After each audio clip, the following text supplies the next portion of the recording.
Oi, oi, aqui é o Kaká e bem-vindos a mais um vídeo. E quando eu era pequeno, eu era uma pessoa que não tinha muito acesso a videogames. Tanto é que o meu primeiro videogame foi um PS2 que era na verdade do meu tio. Em compensação, quando eu era pequeno eu acabei ganhando um computador, que ficou comigo muito tempo. E com isso eu acabei vendo bastante vídeos no YouTube.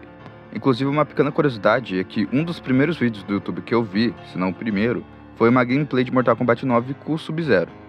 E bom, no YouTube eu vi diversas formas de vídeo, desde os Stickman ou Stick Fighters, como eu gostava de falar, ou até mesmo Pivot, que eu também falava esse nome porque tinha escrito Pivot em alguns dos vídeos. Eu também vi bastante gameplay de Minecraft, principalmente do Resende, do Authentic e do EduCoff.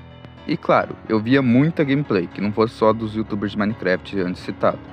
Principalmente gameplay gringa com mod no GTA e gameplay de jogos como Mega Man X, como por exemplo do Sword Dance e por aí vai. E uma dessas gameplays eu acabei me deparando com um jogo de GBA do Homem-Aranha. E é um jogo que me chamou muita atenção, até porque eu gosto muito desse estilo 2D com pixel art. Tudo bem que esse jogo em específico ele pode utilizar um pouco daquele sistema que o Mortal Kombat usa e tal, de ser imagens pré-renderizadas e tal, porque ele parece um make 3D com os modelos. Ainda assim, eu gostei muito de ver o visual do jogo e da gameplay dele em si. Porém, eu só fui jogar esse jogo muito tempo depois, tipo em 2018, quando eu aprendi a instalar emuladores.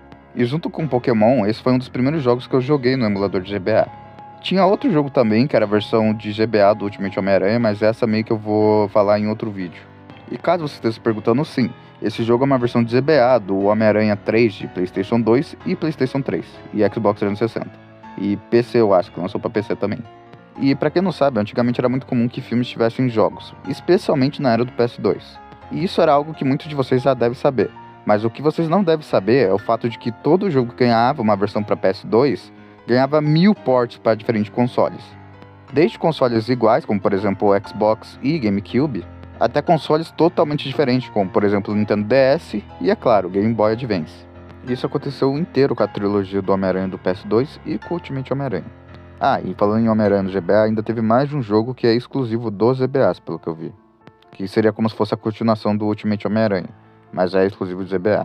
Sobre a gameplay, ela é simples, porém bastante divertida e rápida. Coisa que eu senti que, tirando o Ultimate Homem-Aranha de GBA, o port, e aquele outro Ultimate Homem-Aranha que eu acabei de falar, são os únicos jogos que eu sinto que o Homem-Aranha tem uma velocidade boa na gameplay.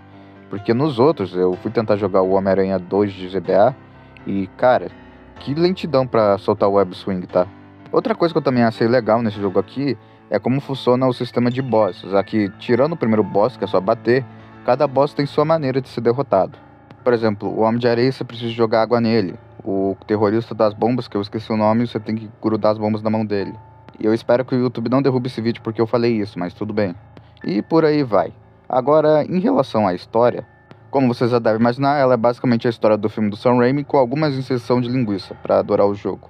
O que era muito comum dos jogos que vieram de filmes, até porque a história do filme normalmente não daria para você fazer várias fases e tal. Então eles colocam algumas coisas extras e tudo mais, que não aconteceram no filme.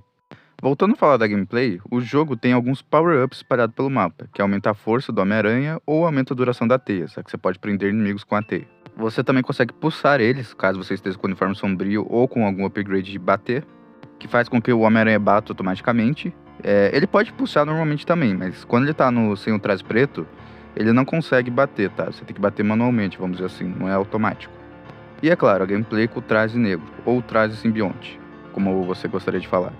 E basicamente, quando você tá com o traje simbionte, o Homem-Aranha fica full power. Ele dá hit em todo mundo, menos nos chefes, obviamente. Mas os inimigos comuns levam hit kill praticamente dele. E também ele fica mais rápido e tem um dash como ataque. Ah, e você ainda consegue pegar os upgrades de teia e de força com ele, o que você aumenta ainda mais a força dele pra quando você for bater num chefe. Só que dificilmente você vai conseguir dar tanto dano nos chefes, especialmente naquele maldito do elétrico, cara, que tipo assim... Os outros chefes eu consegui inventar estratégia e tal pra passar mais rápido deles. Agora o elétrico não dá, cara. Puta que pariu. Mas continuando, o motivo de talvez você não consiga usar o traje negro com tanta facilidade nos chefes é simplesmente por um motivo. Caso você leve qualquer hit, independente de qual hit seja, basicamente você perde o traje negro. Essa foi a maneira que basicamente eles encontraram para tentar equilibrar o traje negro no jogo. Mas, em compensação, caso você ative o traje negro e logo em seguida leve um hit, você recupera todo o seu HP. E cara, vocês não têm noção o quanto isso ajuda, tá? Principalmente na batalha contra o elétrico.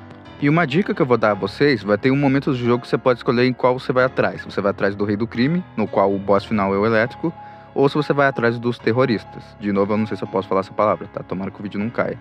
Eu recomendo você terminar os terroristas, tá? Porque a cada boss que você derrota, você ganha uma habilidade nova, normalmente um combo, que, sendo sincero, eu usei poucos durante minha gameplay. E você também ganha sua vida aumentada. Que pode parecer que não vai fazer diferença, afinal é só um quadrado que você ganha, mas, cara, esse um quadrado pode fazer toda a diferença, cara. Confia em mim. Ah, e o jogo é curtinho, tá? Ele tem poucas fases. Eu não lembro o certo o número que ele tem, mas é bem poucas. E, bom, esse é o jogo. Acho que não tem muita coisa pra eu falar sobre ele. É um jogo que eu acho divertido, me lembra aqueles jogos celulares antigos, tipo que tinha em celulares que tinha teclas e tudo mais. E é um jogo nostálgico pra mim. E que eu gosto de jogar de vez em quando, tá? Apesar dele ser curtinho, eu adoro jogar ele de vez em quando. Claro que ele não é o meu jogo de plataforma favorito do GBA, já que no GBA a gente tem o Naruto Ninja Cloud 2 e é aquele jogo delícia do Dragon Ball Advance, mas ainda assim é um jogo que eu guardo no meu coração, especialmente com as recordações que eu falei no início do vídeo. E bom, gente, eu vou deixando o vídeo por aqui. Se gostou, já sabe, né? Deixa um like e considere se inscrever aqui no canal. Se já é inscrito aqui no canal, ative o sininho para receber notificações de vídeos e live que nós temos. Lembrando que toda sexta-feira nós temos live, que inclusive acabou a Sede Paraíso, tá? Então as lives de jogo e tudo mais vai voltar normal sexta-feira. E também pode rolar live extra na semana. Ah, e o link do meu Live Pix, caso vocês queiram e puderem ajudar, vai estar aí no comentário fixado. E o link do servidor do Discord, se você tiver mais de 14 anos, na descrição. Enfim, fiquem bem e até a próxima. Fui!